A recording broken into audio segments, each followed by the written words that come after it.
Thank you, Mr Speaker. My question goes to the Prime Minister.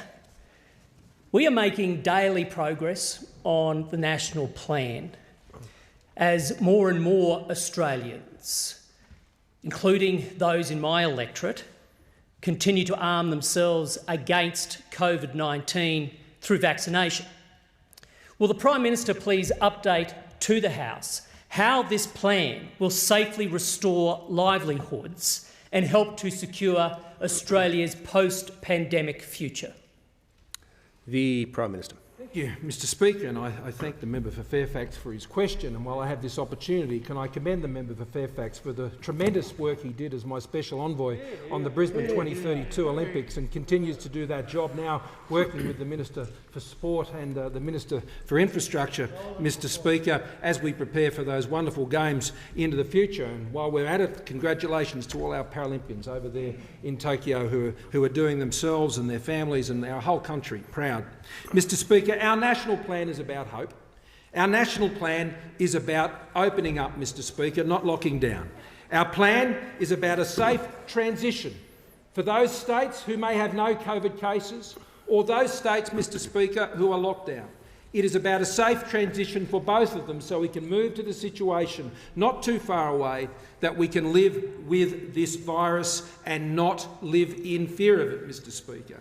It's about weddings, it's about parties, and it's about everything, Mr Speaker. It's about all the things that go to life in our country that we enjoy so much. It's about restoring lives. It's about restoring livelihoods. Our plan is about moving forward, and it's about securing Australia's future, Mr Speaker, in what will remain a very uncertain world on the other side of this pandemic. Mr Speaker, lockdowns do need to end, and future lockdowns do need to be avoided, Mr Speaker.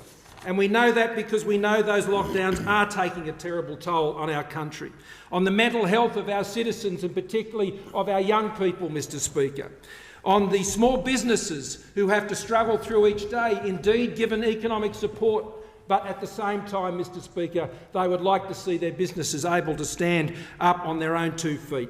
On our children, Mr Speaker, and their education, on our families and on the jobs of Australians. All of these lockdowns and our response is taking a heavy toll. Mr Speaker, we can also not remain locked out of a global economy that is opening up again, with trade and students and travel, tourists and essential workers and others who are needed to drive our economy forward, Mr Speaker.